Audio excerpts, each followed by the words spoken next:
If you have been following the channel for a while, you're probably aware that whenever given the chance in a video game, I play as a dwarf. I think those little fellas and I have a lot in common. They are industrious, stubborn, they prefer to dwell in the underground, and they are not fond of tree huggers and surface dwellers.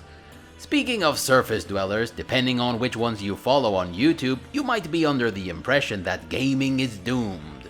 Well, I don't know where those guys are coming from. Well, I do.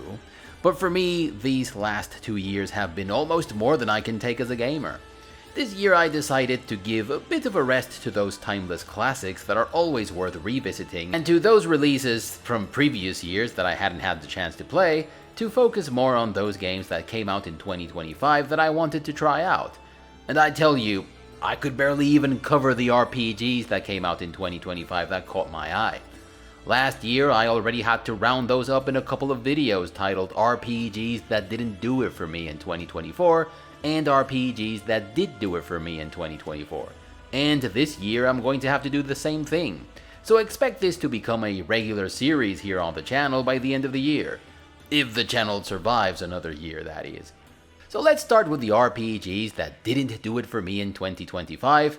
So don your kaipitas, hope on that Wasteland Raider, and saddle up for vengeance because we are going in hard on those RPGs that didn't do it for me in 2025. From the ones I liked the most to the ones I liked the least, here are the games. Tower of Kalemonvo. And let's get this party started with a game that I actually ended up playing all the way through to the end. Tower of Kalemonvo is an isometric hack-and-slash ARPG that follows in the footsteps of the original Diablo from 1998. The game has only one dungeon, but it's comprised of various areas that have a distinctive look, a little bit like the original Diablo. There aren't any classes in Tower of Kalemonvo, you choose an initial setup so to speak, but that only determines your initial weapon. Some people prefer this approach to Diablo 2's class-based system as it gives you complete freedom to build your character however you wish. And there are a few mechanics and features with which to do this in Tower of Kalemonvo. There are spells, combat arts, and plenty of gear for you to collect over the course of your adventure. Items have stat restrictions of course, so you need to focus on the stats that work best for your character's build, as is usually the case in the genre. Games like Magic the Gathering or Gwent, for example, are all about building a deck around an overarching strategy, and the best way to detect your deck's weaknesses is to face a really good opponent. When you lose to someone because your deck wasn't good enough, those cards that aren't adding much to your deck's overarching philosophy start to stick out like a sore thumb, making it readily obvious that you have to drop them like a bad habit. Well, one good thing about Tower of Kalemonvo is that the game gets progressively more difficult at a very steady pace, which means that it's constantly putting your build to the test. You really have to lean into whatever it is your character does and not fool around too much with just-in-case skills or pieces of gear. Also, there is no town for you to go back to sell your stuff, so you need to find merchants inside the dungeon, and there are precious few of those, and not all of them sell stuff that's useful to your character. And this makes items and money even more valuable than they usually are in most other games in the ballpark. Now, when these knockoff games don't do anything relevant to set themselves apart from the game that served as their main inspiration, there is a good chance that the player is going to suffer the "I wish I were playing that other game instead" syndrome at some point. And this happened to me during the first 4 floors in Tower of Kalemonvo. But the further you go, the more the game sets itself apart from the original Diablo. You start getting new unique settings with secret rooms that you need to figure out some puzzle or hidden mechanic to get into. There are cryptic quests and item crafting mechanics. There are enemies with dangerous talents that pull the rug from under you and force you to come up with new tactics. And when you are like 3/4 into the game, you'll have to face a very unexpected turn of events that'll have you fighting for your life under really difficult circumstances. Also, the music track that plays in the last floor of the dungeon was unexpectedly badass. I downloaded and added it to my playlist almost immediately. So as you can see, I did have a bit of fun with Tower of Kalemonvo. I wouldn't say it was a waste of time or money. I think there are far worse ways to spend 17 hours of your time and $6 of your money. But I also didn't feel like the game scratched that ARPG itch properly like other comparable games like the OG Torchlight, which you can get for $3 if you hurry, and Fate, which you can get for $4. Tower of Kalemonvo was a one and done deal for me. I didn't care about replaying the game to try other builds or to complete some of the game's more obscure achievements or to try out the new Game Plus mode. It was just an okay Diablo tribute with a couple of interesting twists that made the game hold its own weight for one playthrough, but that was just about it. Sector Unknown.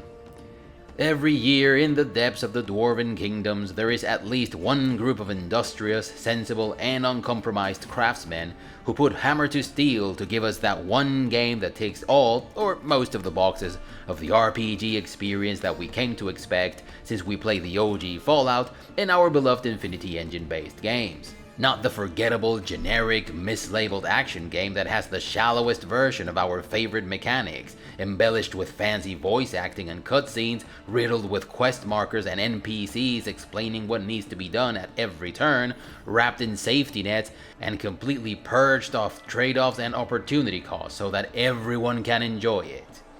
These dwarves know they are making their games for 0.003% of the gaming market, and they are perfectly fine with that. This year, my money and hopes were on Sector Unknown, a game whose devs' heart and mind were in the right place, and who marketed this title as an isometric space sci-fi CRPG in which your choices matter. Not a bad premise to begin with. But I've played enough RPGs to know that many devs don't really understand what it is for choices to matter. They think it's about dialogue choices and branching story paths, when that's just one part of the equation and not even the most important one. Choosing to commit to hacking, for example, every time you level, and being able to access a place or finish a quest that can only be finished by hacking, while missing out on others that require a different skill, now that's a choice that matters. And it matters because you get rewarded handsomely, but also because you had to sacrifice a lot to get there. And I'm happy to report that that's actually the type of game that Sector Unknown is. It's a classic Fallout-style isometric CRPG in which you need to commit to your build and hone your fellow party members so that they complement your own skills. Speaking of party members, you have plenty of those in Sector Unknown, and you are 100% in control of their progression.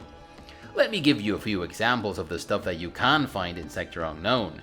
You can kill or persuade this guy to leave the space prison where you're being held.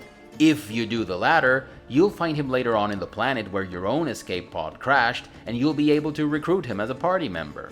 If you have enough persuasion, you'll be able to talk this chick into betraying her former boss and joining your party. If not, you'll have to do battle with her. If you go left here, you'll run into the first big bad guy of the game. If you have enough persuasion, you can talk his ear off and make him join your party too. If you go right, you'll get to this room, where if you have good enough science skill, you'll be able to poison the air vent system and kill him before you even meet him. And the game will acknowledge this decision by having an AI companion mention that diplomacy would have been preferable. And this right here is the type of RPG that I want. And this is the type of RPG that I am not getting from the surface. Also, I really have to give props to the dev for the effort he puts into fixing and upgrading his game so that it's the best game it can be. Sector Unknown is by far the game that has gotten the most updates since its release this year, and it's gone from being barely worth playing to a bug-free experience with mostly seamless UX. And that speaks volumes of the guy's disposition. But there are things that you simply cannot fix with patches no matter how hard you try. And in Sector Unknown, there are two of those things, and they happen to be very important. I'm talking about the story and the combat. In Sector Unknown, the plot is an unstoppable juggernaut that drags characters around rather than the result of characters doing things because they need to. Take for example Citizen Sleeper 2, another RPG that came out this year that has a narrative premise similar to the one in Sector Unknown. In both games, you start as a prisoner in a space prison of sorts, and in both games, you manage to escape and arrive to a place where you can catch your breath and plan your next move. In Citizen Sleeper 2, your main objective in this initial stretch of the game is to escape your captors because they are about to wipe your memory clean so they can turn you into some sort of sentient robot slave. It's not hard to imagine that they hadn't done so yet, because they were busy with other stuff or making the necessary preparations. So you and an ally, of whom you remember nothing, are working your way to get the hell out of there. You face a series of obstacles, and the decisions you make to overcome them can bring you closer to your objective or make your situation even more dire. During this first passage, you get to meet the guy who wants to dismantle you in person. You come face to face with his intentions, your importance to him as a valuable asset becomes evidently clear from the efforts he undertakes to thwart your escape. The fact that he is some sort of major player in the galaxy is at least hinted at, and it is established that he can track you down. So unless you do something after your escape, you are still going to be fucked. It's lean, it's thrilling, and none of the things that happen need any further explanation. This is how the same situation plays out in Sector Unknown. You begin the game inside a prison cell with another inmate, and the first thing that you know is that he wants to eat you. Or rather, he wants to convince you to let him eat a part of you. Right. He tells you that he could have just shifted you in your sleep and eaten you, but he didn't do it because he's a stand-up guy who just wants a tiny piece of meat to eat, and that he's willing to let you cut a piece of him so that he can eat too. Right. So, before the game even starts, I have questions about this whole situation because it doesn't make much sense to me. Like, is this just happening now? Why? You are in a space prison in the middle of nowhere, so it follows that you have been locked up with this cannibal lunatic for some time, and he has just decided that he wants to eat you today? I don't believe that. Why didn't this happen before? Did it just come up in the conversation that he's a cannibal? Second, I find it very hard to believe that a cannibal who is in a prison cell would do you the courtesy of waiting for you to wake up to talk your ear off about letting him eat a piece of you. So because choices matter in this game, you can't convince him to surrender his knife to you. That's right, you can talk him into giving you his only advantage. Man, I like when your choices matter in an RPG as much as the next guy. But these choices need to make sense. So you get rid of this guy and that's that. You didn't learn anything about your captors, or about why you are there, nor anything else from that little scene. So then you leave your prison cell and you immediately run into a prison guard who commands you to go back in. And if you have high persuasion, you can't convince him to let you go. And your arguments are that he could do better in life, that he's overqualified for the job, and that he's probably working for the bad guys. Right.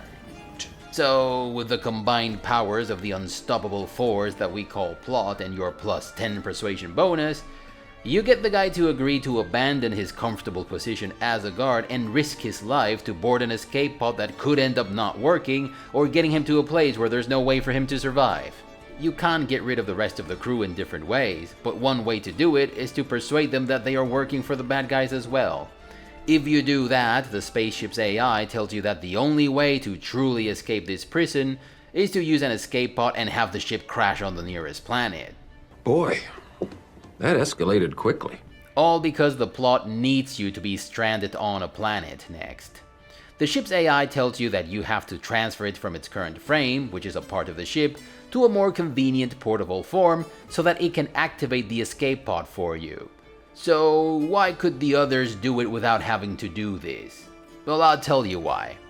The ship's AI is this game's version of the Blue Orlan from Avowed. Its sole reason to exist and to accompany you is that the devs needed a talking device to convey information about the most important characters in the story and about what you need to do, where you need to go, and why.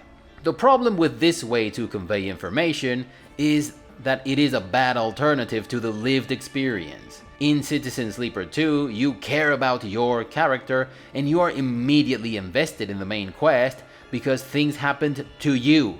In Sector Unknown, you are told that you should care about what's going on. Your character has dialogue lines like, "Why do we have to fight Star Frontiers? How are we going to fight Star Frontiers? Why do we need fortifications?" And the reason why your character gets these dialogue lines is because you also have these questions as a player. Take the fortifications for example. If you had suffered an attack and half your base had been destroyed, there would be no question as to why you need fortifications. But instead, you are told that you are going to need them, trust me. So in Citizen Sleeper 2, after your daring escape, you arrive to a space station. You need money and resources to survive, and because your body has a built-in tracker, you don't want to linger much anywhere. So you do some jobs here and there because you need food and fuel. If you don't find these things, you're going to die. This is obvious to you. You don't need an AI to tell you that that's the case. So you go out there and find some jobs, and in the process you gather more information about the guy who's after you. You corroborate that he is some sort of mafia big fish in this sector of the galaxy. So you must either escape the galaxy altogether, or find a way to take him out before he finds you and turns you into his personal synthetic asset. In Sector Unknown, you also manage to get to a place where you can catch your breath. It's Planet Maku. There is an abandoned stronghold that you can restore and turn into your base of operations. But once you've procured yourself a shelter and sorted out a few other things to ensure your survival, your AI companion pukes out that there are other planets in the system that are being oppressed by Star Frontiers, the guys whose prison spaceship you escaped. You are told that you have to go to these planets to unite them against Star Frontiers to finally rid the galaxy of the bad guys. Fucking really? It could have just as well said, remember that space sci-fi series Mass Effect? In which you had to piece together that there was a large threat coming from dark space to end all life in the galaxy? Remember how you then had to convince every species that the threat was real and that they all had to unite against it? Well, it's the same thing here, except we're going to skip the whole piecing together part because I think it's boring. I'm just going to straight out tell you why you should fight the bad guys and why it's in everyone's best interest to get rid of them. Well, if they had done that, at least I would have laughed my ass off and given them props for their balls-to-the-wall cynicism, and I probably would have stuck around a little bit longer to see what else they had. Also, the writing in this game is the opposite of lean. It's embellished and dense, and after a short while it gets tiring. About half of the sentences are just not needed. They either tell you unimportant details or they are bad figures of speech. I'll once again refer to Citizen Sleeper 2, which also came out this year. This is a game in which the text does all the heavy lifting. Hell, it does almost all the lifting now that I think of it. There is no voice acting or narration, there are no cutscenes, and there aren't even animated sequences or still pictures to illustrate what's going on. It's all just text.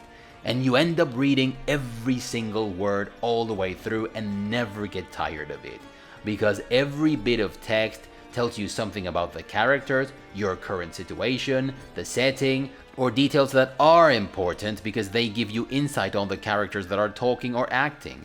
It's descriptive when it needs to, and very extremely efficient when it comes to narrating actions.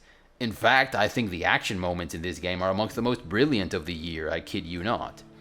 And unfortunately, in this type of RPG, when the writing isn't good, quests aren't good, companions aren't good, and NPCs aren't good.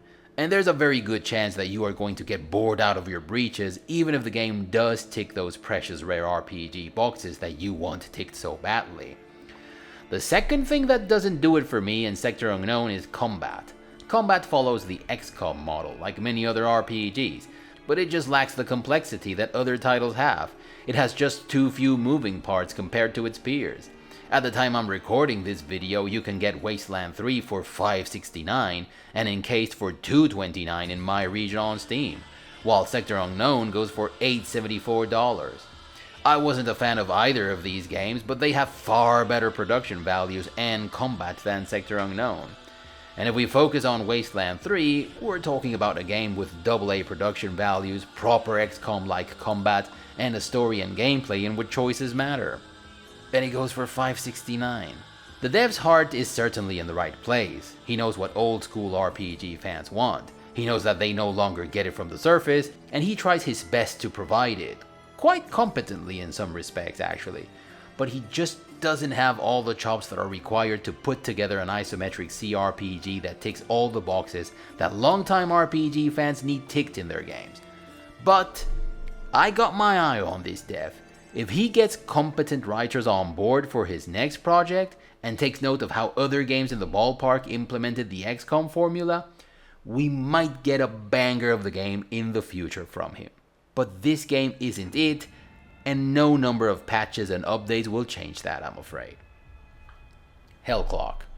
Hellclock is a roguelite RPG that sits somewhere in between Hades and Diablo 2. So basically, you kill things until you level up, you choose one of 3 perks, and continue to kill things until you die, and then you try again. Over the course of each run, you collect relics and items that you can equip on your character, as well as souls that you can use to unlock permanent upgrades in an upgrade tree, which is the main form of meta progression in the game. These upgrades are passive, however. There are active skills, but they are constrained to the acts in the story. Speaking of the game's story and lore, this is one of the most interesting things about Hellclock. RPG developers everywhere play this game, because the meta moral of the story here is that your game does not need to take place in a Tolkien-esque or D&D-esque medieval fantasy setting, or a space sci-fi setting, or a post-apocalyptic wasteland to be interesting. Hellclock's story falls in the category of historical fiction.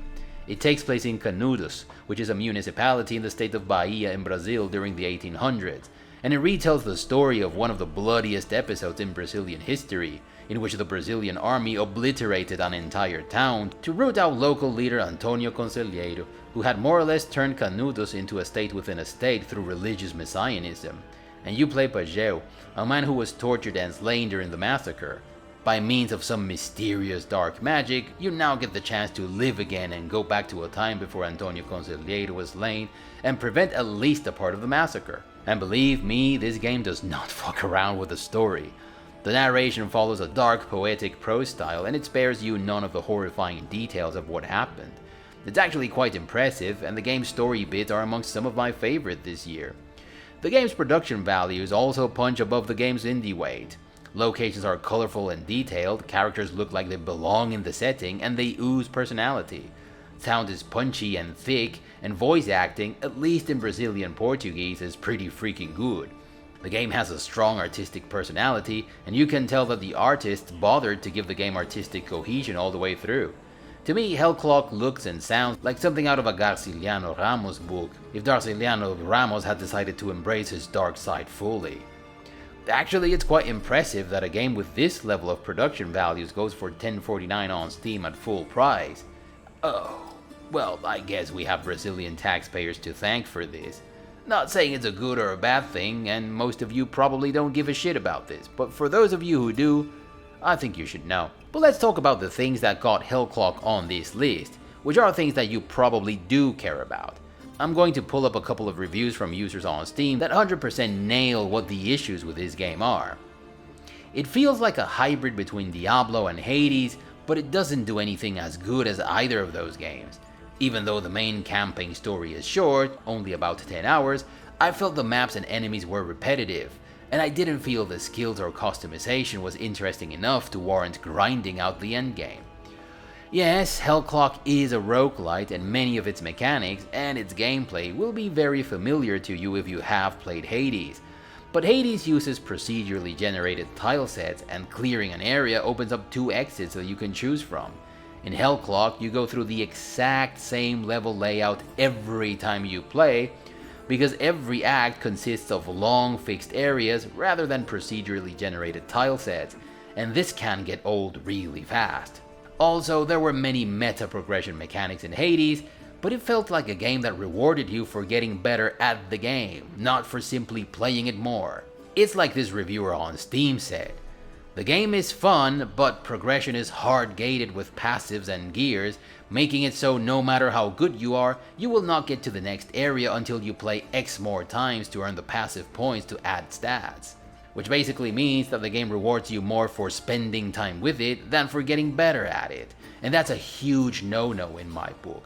I died 4 times to this motherfucker until I unlocked a certain passive upgrade and collected a few items, and from then on out I never came even close to dying to it again. The gameplay cycle is basically steamroll through hordes upon hordes of disposable enemies until you reach a boss or a mini-boss who completely obliterates you.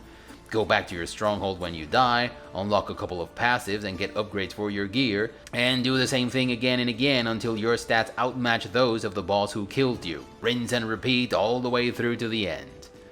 Also in Hades, every time you play, you run into different NPCs that reveal new bits of story and give you a boon of some sort. That's how you end up piecing together the whole story. This is not a thing in Hellclock, you never run into anything other than the bad guys. The features and mechanics that the game borrows from Diablo 2 also feel like lesser versions of the ones we had in Blizzard's classic. There are items that you can equip on your character, and relics that you can have in your inventory, much like the relics you kept in your inventory in Diablo 2. Some of their stats and bonuses synergize with your skills, which means there is a decent build aspect to the game, but there are just too few types of items. Also in Diablo 2 there were skulls, gems, runes, and jewels that you could socket into your items. You could even insert runes in a certain order to get a mega powerful extra boon. In Hellclock you can upgrade only relics, and while you can upgrade them several times, these upgrades don't go beyond linear stat increments. Enemy variety in the game is painfully insufficient. Even bosses are fixed. You don't get your typical assortment of alternating bosses as you do in many other roguelikes and roguelites. You do have alternating champion-like creatures. In Diablo 2 though, champions had random skills. So the same champions could have iron skin and immunity to physical damage during your first encounter, and teleport, heal, and a chance to cast charged bolt when struck during the next. Which means that the same champion could be really easy to kill for your build or really difficult depending on their skills. And you didn't always get the same champions. And what is funny about this is that Diablo wasn't even a roguelike or a roguelite. So in order to face these champions more than once, you needed to play the game again or reload the game and do the area again. One would think that given the fact that in a roguelite game you are going to face the same enemy several times, devs would try to add even more procedurally generated elements like tile sets, enemy skills, and alternating bosses. So after 7 runs of going through the exact same level layout and killing the exact same enemies, I finally defeated the boss called the Matriarch. I basically trampled every regular mob that I faced in the next act, only to die to the mini-boss. So I got back to the stronghold to discover that, despite the fact that I had finally killed the boss that had ended my 3 previous runs, and despite the fact that I had gone farther than in any of my previous attempts, I earned fewer points to spend in my talent tree than I had in previous runs, and that I hadn't found any useful relics or gear. And that's when I said, you know what, fuck this shit. Dust Raiders. I usually try not to shit too hard on RPGs that don't tick my RPG boxes, especially when they weren't designed to tick them in the first place. The RPG label has become much too broad and much too vague for it to be useful. When you have Darkest Dungeon, Disco Elysium, Clair Obscur Expedition 33, Baldur's Gate 2, Cyber Knight Flashpoint, and Dark Souls all under the same umbrella, you know there is a problem. Telling what type of RPG a game is, though, is usually only a matter of taking a look at some of the footage and reviews. But sometimes the problem isn't with a subcategory of the genre the game belongs to, or even with the presence or absence of this or that feature or mechanic. Sometimes it's about whether or not the game's developers understand why their target audience are drawn to games that have certain mechanics or features. Well, the devs of Dust Raiders were either purposefully misleading in the way they presented the game, or they flat out don't understand the crowd that plays sandbox RPGs. Of the games on this list, I think this one is flat out bad. And it's not the production values, it's not the mechanics, it's not the UX, it's just the fact that it feels like a game made by people who don't understand the genre. So I checked out Dust Raiders' Steam page, and after taking a look at some gameplay footage and after reading the description of the game, I was under the impression that Dust Raiders was a Mad Max-inspired sandbox RPG along the lines of Dustland Delivery, with combat similar to Death Roads, in which you moved on a map like the one you have in War Tales. Well, alright. That sounded like the fucking game of the year in my book. And technically, it was a combination of all these games, but somehow they managed to make a dollar store version of every mechanic and feature that they borrowed from these other games. Let's start with combat. The type of combat that Dust Raider was going for was almost easier to get right than to fuck up. All they needed to do was replicate the combat in Death Roads and change card-based skills for skills with cooldown times. That was it. Maybe change the skills a little bit and animate the attacks a little bit differently. But nope, it's like they tried to make the most generic, bland, and boring version of the combat in Death Roads. Your skills don't synergize in interesting ways with each other, there are no cool pilot vehicle synergies, skills are boring, and the action itself doesn't have any of the over-the-top badassery of Death Roads or the oof or fuck yeah factor of its sound and animations. The rest of the gameplay is dollar store Dustland Delivery. And that's a game that you can get for $254. There are factions in Dust Raiders, as there are in Dustland Delivery, but they are there for you to farm, rep, and get items from them. There aren't any rivalries or feuds, their leaders don't involve you in their schemes and then betray you if they perceive you aren't loyal, as it happens in Dustland Delivery. There is no playing factions against each other or two-timing them until you have no choice but to choose a side. Nothing. There are quests in Dust Raiders, but they are all boring fetch quests. There are no intriguing missions with different possible outcomes that depend on your choices and or your party members' skills, as it happens in Dustland Delivery. Your companions don't have quests, personalities, or non-combat talents that can get you through tight spots in Dust Raiders, as they do in Dustland Delivery. They don't learn stuff from the places you visit, they don't get jealous or angry, they don't become your friends, enemies, or frenemies as a consequence of your actions. Nada. Also, in these sandbox games, traveling between locations is supposed to be an adventure in and of itself. Dustland Delivery absolutely nails this. Anything can happen while you're out there on the road.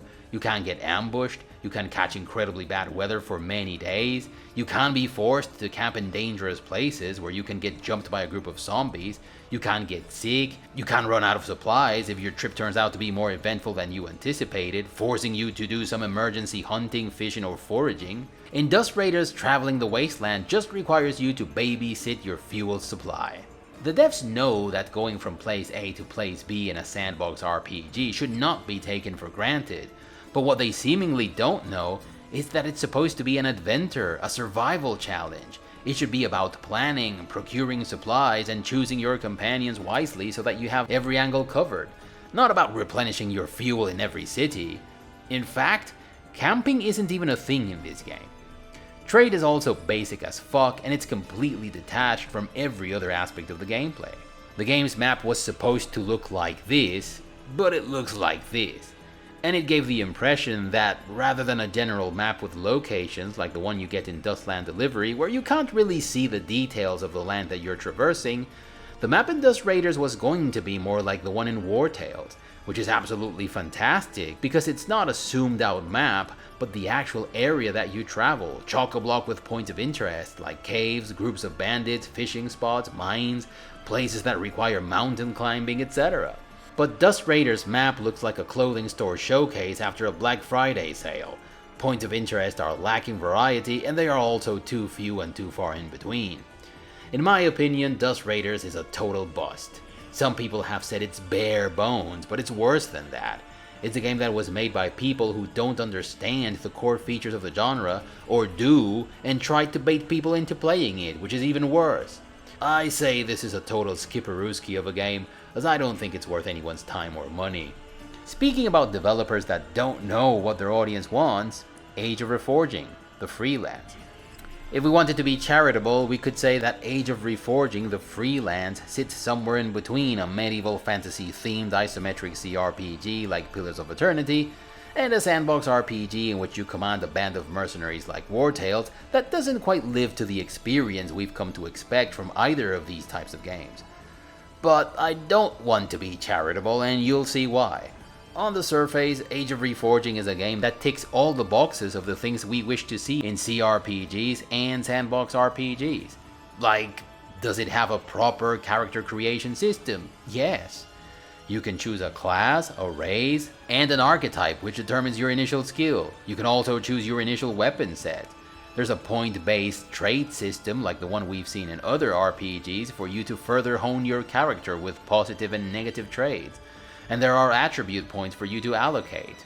What is combat like? It's real-time with pause, and there's a tactical panel that you can use to program your character's actions if you wish. The UX is similar to the one you have in games like the Pillars of Eternities or the Pathfinder, so you know what to expect.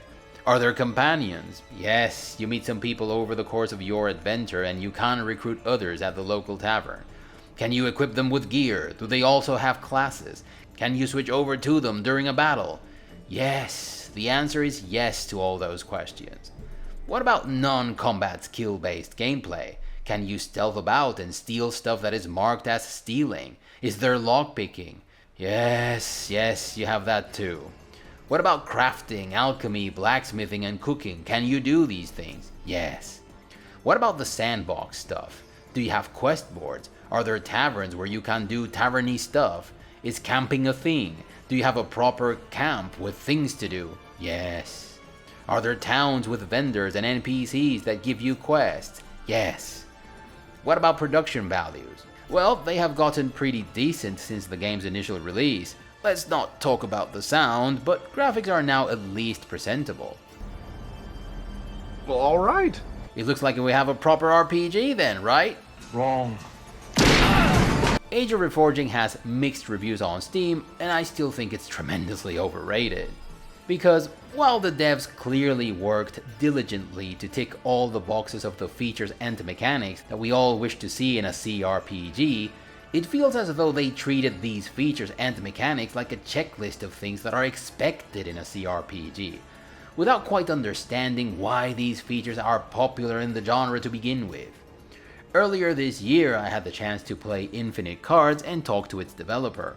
This is a card game that's still in playtest phase, but it became abundantly clear to me, talking to the dev, that Infinite Cards is the game that he is not getting from the world of card games. He wanted an offline single-player card game with the complexity of trading card games like Magic the Gathering, that didn't have meta progression because he hated that, in which you could generate mana seamlessly because he doesn't like mechanics like the lands in Magic the Gathering, and in which cards had procedurally generated skills. You may or may not like these ideas, but they are the things that the dev wishes to see in his game. He's not adding these features because they are expected, and he's also not innovating for innovation's sake. He's doing it to make the game he wishes to see in the market. Age of Reforging, the Freelands, is the absolute opposite of this. This game reminds me of these pathetic dystopian farms of content creators where aspiring streamers desperately try to farm sims or subs by making the exact same content as the person next to them. Not because that's the content they want to make, but because they think it's some sort of winning formula, because it's the expected thing. So why didn't completing the checklist work for Age of Reforging? Well, first, the world building aspect of the game is non-existent. You never get the faintest glimpse of history, geography, or idiosyncrasy from any of the conversations or from the game's setting. The game takes place in Medievalia, in the town of Medievillage or some shit. Those aren't actually the names, of course, but they could have just as well been called that, because this game couldn't have been more generic if it had tried. Second, your character's race or background doesn't matter in the slightest. You don't even get the most cliché stereotypes like the greedy dwarf that's fond of drinking and fighting, and lives in the underground, or the elf that lives in the trees and does magic or some shit. That would have been bad, of course, but in Age of Reforging it's even worse, because you get Dwarfman, Elfman, and Humanman. If races aren't a part of your lore and they don't matter to your story, why have them? Third, the initial stretch of the game is a dollar store copy of Pillars of Eternity. They shamelessly tried to replicate the opening act of that game without understanding what made it so memorable. So of course they failed to replicate the things that made it work, and the game's opening act ended up being just a cringe knockoff. Fourth, the devs clearly don't understand why people want choice and consequence to be a thing in these games. There can't be one right path to follow. There have to be benefits and costs in every decision. And of course opportunity cost, which is to say that you must not get the benefits of the road not taken. If you say, here are your two choices, but the right way to go is this one, you are completely going against the reason why there are branching paths in these types of games to begin with. Fifth, these guys couldn't write a decent story if their lives depended on it. Let me give you a little sample so that you know what we're talking about here. At the beginning of the game, you go into a cave and loot a mysterious coin from some dead dude. When you loot the coin, you instantly get some weird visions. And then you have this conversation with your companion. Narrative. Okay. In another instant, you are back in reality, still in that gloomy cave with Martina's concerned greeting in your ear. Okay. Hey, wake up! Wake up! What's going on? Are you alright? Tell her what you saw. I don't really get it, but it's unusual. You're saying that a catastrophe is coming, that the world will end, and you have been chosen to stop it. Boy, That escalated quickly. 7th, rather than designing confined spaces, the devs decided it was a better idea to put yellowish barriers and make your character say, "not this way," because the unstoppable force of the story decrees that you can't go there yet. 8th, the game has a fuck ton of intrusive tutorials and its own version of the blue fucking Orlan telling you what to do about every fucking thing. This character keeps telling you stuff like, "You should check out that corpse over there, you might find something interesting." Why don't you check it yourself, bitch, if you think it's so important? Oh, because that corpse has a coin that's important for you to become the hero of the story, wink wink, and you're the player's character, so there you go. Now, here's a bit of unsolicited advice. Indie games thrive on one of two things. A, giving players that experience that they used to get from the mainstream space that they are no longer getting from big AA and AAA companies. And B, coming up with new uncompromised ideas that we've never seen before. The best indie games do both of these things. Now, I can understand the presence of the Blue Orlan in a game like Avowed. After all, despite the fact that Avowed takes place in the universe of Pillars of Eternity, it was made for and promoted towards an audience that does not specifically care about RPGs like Pillars of Eternity. It sought to be appealing and accessible for those who choose their games from the most talked about gallery. But that is not your audience. Iron Tower Studio has this absolutely beautiful phrase in their website, one that epitomizes the true indie game spirit in my opinion. Iron Tower Studio is a premier destination for all your hardcore RPG needs, proudly serving 0.003% of the global gaming market since 2015. The remaining 99.997% need not apply. Iron Tower games do not have cutscenes, there is no voice acting or fancy facial animations in their titles. And if you're not familiar with games like the OG Fallout, Arcanum, the Temple of Elemental Evil, or those Infinity Engine based games from the early 2000s, chances are you're gonna get fucked in their games. It is 100% clear that these guys never ask themselves, well, but what happens if someone hasn't played the original Fallout?